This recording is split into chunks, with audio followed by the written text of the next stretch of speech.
Hey guys, it's Max. How's everyone doing? Great day if you're a YieldMax shareholder or uh, Alti. Well, Alti is YieldMax also. Alti's doing well. It's up about 0.5%. Surprised it's not doing a little bit better. A lot of its constituents, a lot of the assets that it's trading are doing great. Okay, so let's start with the Altiverse. Or actually, I made something new today called the ULTY grid, and it doesn't look like much, but like for instance, this was all the positions they had on Thursday, all the strategies. It's a strategy grid. So I direct your attention to Coinbase. And Coinbase, Jay had on a covered call spread, then switched to a covered call. Now it's a covered call. You can see whenever as strategies evolve. And I'm going to color code it this weekend and make it better. But the new ones are down here. So they added DraftKings, Coherent. This is a good one. This is up big today. Upstart is up huge today. This is up 46%. And Jay has stock plus extra leverage through options. So he's killing it. mRNA, MicroStrategies, Planeteer, Qualcomm. These guys are killing it. They're absolutely killing it. So these are all the old trades they had on. So like if these guys are still here on Monday, I'll put Monday's trade. If it's the same, I'll figure it out. Anyway, I'm trying to maybe make something. These are just the trades. I should have hid this before I came on the air to try to give you guys a better. But I'm trying to make a grid. If I can color code it, maybe I can get Corey or somebody to help me this weekend and make it where it's attractive and make the cells where maybe there's even room we could even make notes. Like maybe I could make two cells, and then the cell underneath I could put down how much money they were up. It could say bull put spread, and then underneath it could say, plus 2 million or minus 1 million or something. I don't know. Something like that. Or maybe we could color code it somehow. What I might do is look at all the strategies and color code the strategies from most aggressive to least aggressive, and then color code them from green to yellow or something, green to red, and put that on there. But anyway, so be looking for that this weekend, or, be looking for that on Monday. All right. So here's all the here's all the YieldMax stocks. Let's see what's going on today. Well, look at that. WDTE. Boy, I like to see that. People always give this stock so much shit. Let's compare it to another S&P covered call fund like JEPI, which is everyone thinks is a really good one. I mean, it is a good one, and JEPI's beating it just a little bit, but both these guys are killing it. JEPI's up 14%. WDT's up 11%. WDTE pays a higher distribution, so you get more cash in your pocket, but of course, you don't get quite as much total return. We know how that works. All right, well, it's great to have choices, though. Good to see WDTE killing it. Look, JEPI, the one I was comparing it to, is also killing it. SPY not looking great. iSpy looking all right. Look at triple QY. Boy, I like to see that. I really like to see that. Wow. Well, look at YMAG. That's hard to beat YMAG also. Then also you really have to look at ULTY catching all the upside. Now, of course, we have a better ULTY Altiverse, and we know that they're actually not quite catching. They're catching about a fifth of all the upside. They were up just 0.5 point last time I checked. For some reason, the spreadsheet's not working again on Alti. I have to pull the Alti quote manually. I checked right before I came on. Alti was up 0.5%. All of these other stocks together, average, are up 2.86%. It's a little bit deceiving. Jay doesn't own all of these stocks. Some of these stocks he does own. Some of these stocks he owns synthetically, and some of them he just has options on. So he doesn't have it synthetically. I guess if you do a bull put spread, you own the stock synthetically. So he has the stock synthetically in some cases and actually in other cases. So this is how much a person, if they owned all the stock actually in even amounts, would be up 2.86%. Jay does different strategies on all of them. So, but anyway, we'd like to see Jay ideally beat this. And we definitely want to see him beat the average on the way down. That's a must. That is a must on all of these funds. That's the whole deal. They have to outperform on the way down, or it wouldn't be worth doing it, because they underperform on the way up, almost kind of by definition, although not necessarily so. Now the Jays changed it up to the covered call spread strategy.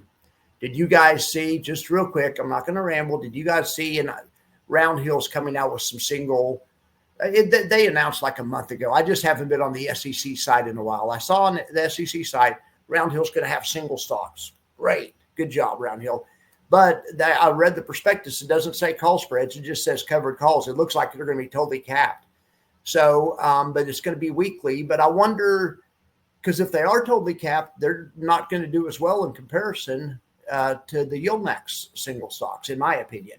But Dave Moss is a smart guy. I wonder if he's working on an angle. Maybe, and here's what I would do if I was you, Dave. Just do the fund the same way, but just sell the covered calls, Wednesday, Thursday, and Friday. Because that's essentially what you do on the index funds. You sell them in the morning. So you're selling an option, but you aren't getting 24 hours out of the day. You're just getting 8 hours. We all know how that works, or 7 hours, whatever.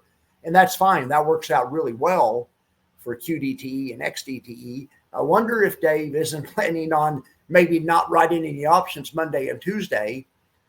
Maybe write the option Tuesday night, but let it go Monday and Tuesday. Just let it flow free. Anyway, I don't know. We'd be interested to see what happens. I really do need to get Dave on the show. He seems like a good guy.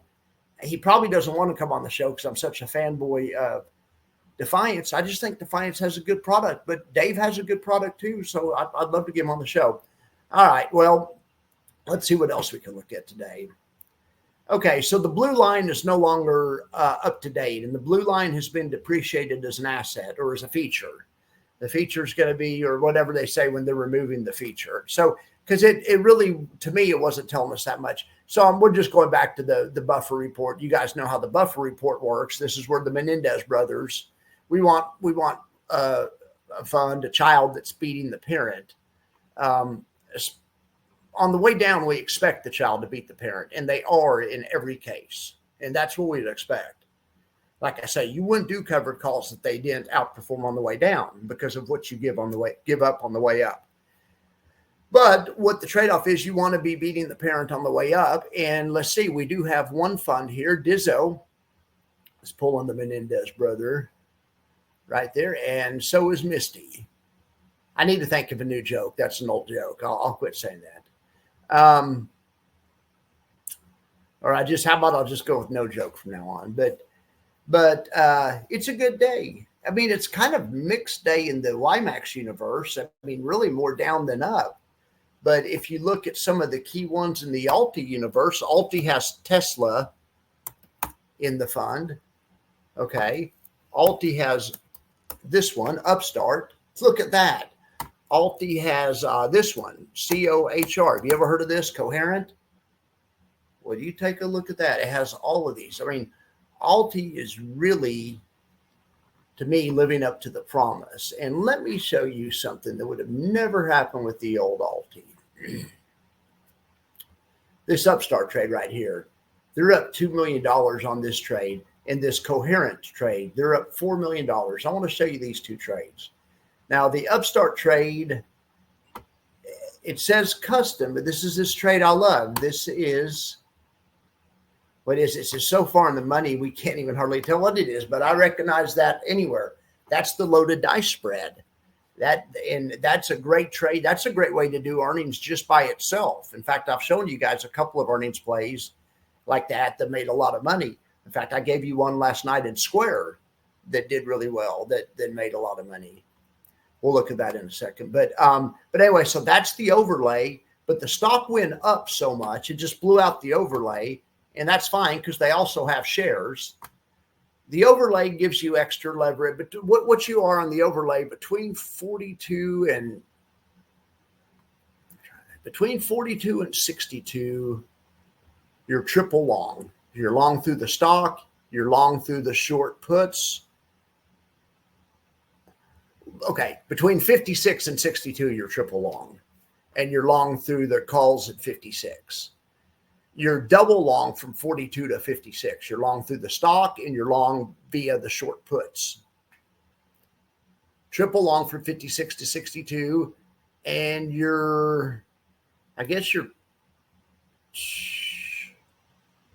aren't really triple long above it because the puts have long ago maxed out, but you're double long. So you're double long because you're long through the stock and you're double long above 62 and triple long between 52 and 62, 56 and 62, or in essence you are. Okay, well, anyway, you can tell it's a shitload of money. So they're killing it. Now let's look at this Coherent trade, COHR. I never even heard of this stock. I saw this last night. I guess I need to start making the updates the night before so we can pile into these stocks in the morning. I guess from now on, these updates will be at nighttime because maybe that's the idea, just to follow a lot of these trades, or this would have been a great one to follow. Are you kidding me? Okay. Now this is what's called a collar, and it's a covered collar. So yeah, it's just a collar. All collars are covered. Jay has stock. And he has 800,000 shares of this company. And he sold 8,000 options. So he sold all the options. So all the stock's gone and he's maxed out at 105. He doesn't have any more profit. Well, that's actually not even true after 105, I don't think, because it's a cover. Yeah, he does. Wait.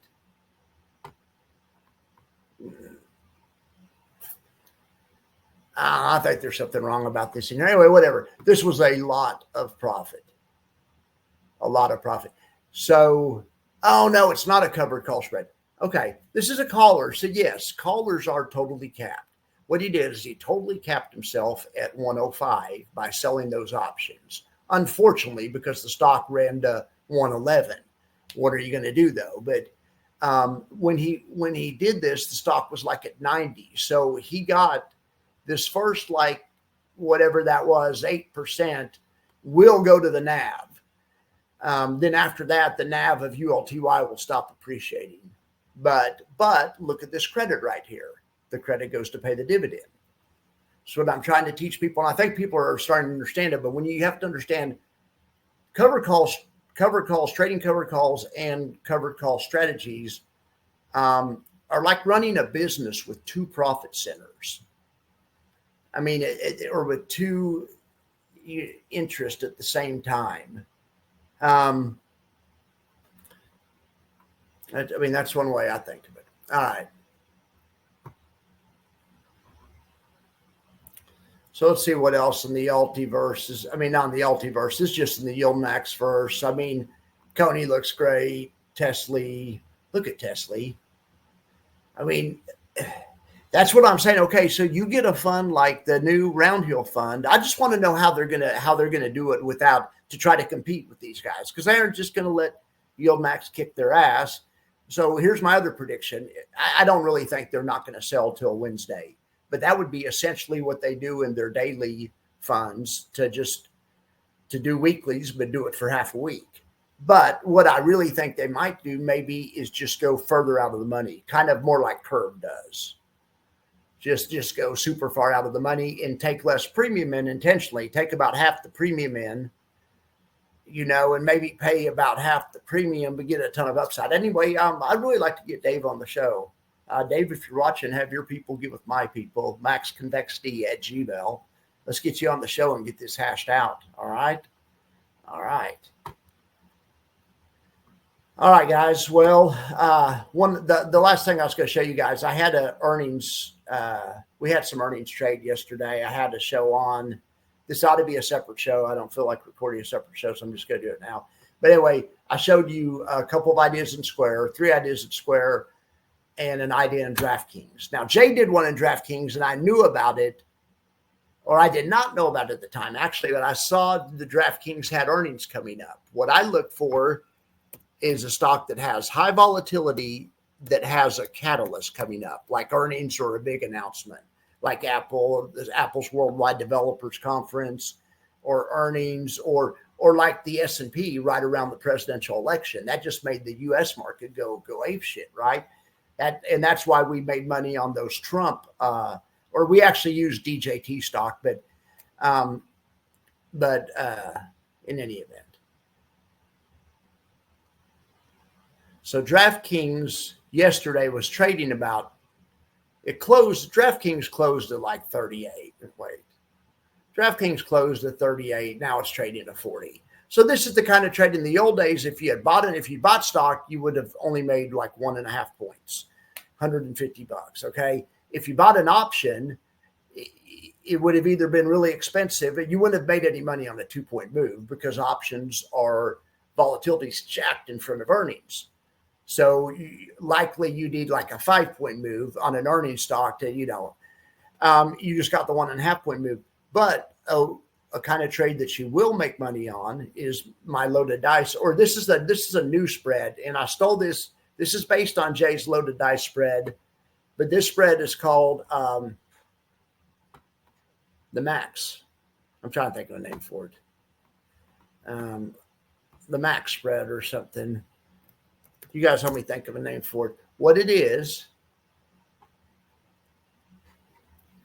it's a good looking spread. What it is, you sell a put spread to finance the price of a single call. So it has unlimited upside. This was actually a really, I was going to say, the stock didn't go all the way up there, did it? No. The stock's way down here. Let me set this target lower. Set the target at 5. Okay, that's what the trade looks like right there.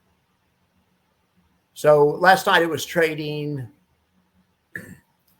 I remember when I put it on, it had to just not drop more than 7%. It was trading like at 40, and this put right here is where it can't drop below. So anyway, that was a good trade. That's called the max convexity, because that trade right there has max convexity, but it's financed. The problem with call options are they're sucker bets, right? So the good thing to do with options, we know, is to sell options, right? So in this case, we sold puts and we used the money from the puts to finance the calls. It's the same thing Jay's doing on the loaded dice trade. I think this version's better. I'm going to try to get Jay to start putting the max convexity overlay on top. This strategy is better than the one Jay's doing, in my opinion.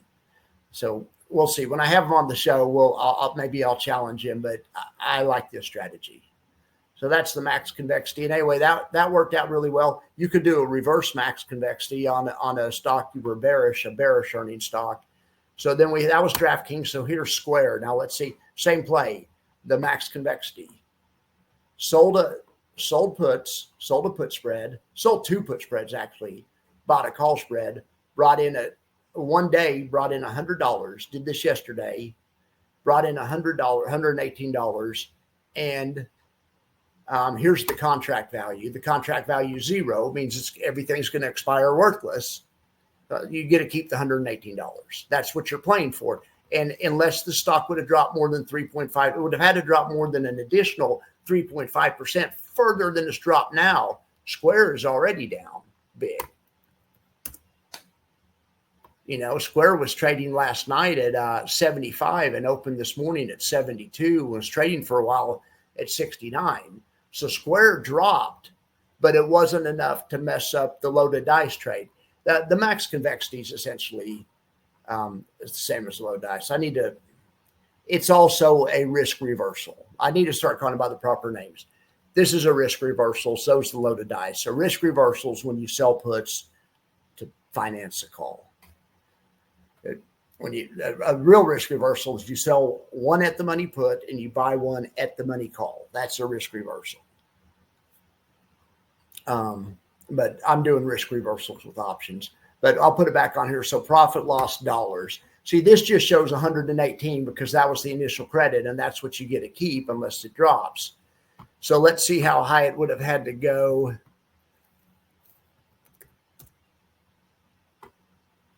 But yeah, here's the max convexity part of it. The convexity kicks in when you get extra, bonus upside if you have an outlier move, if you have a crazy move, and that happens in earning stocks.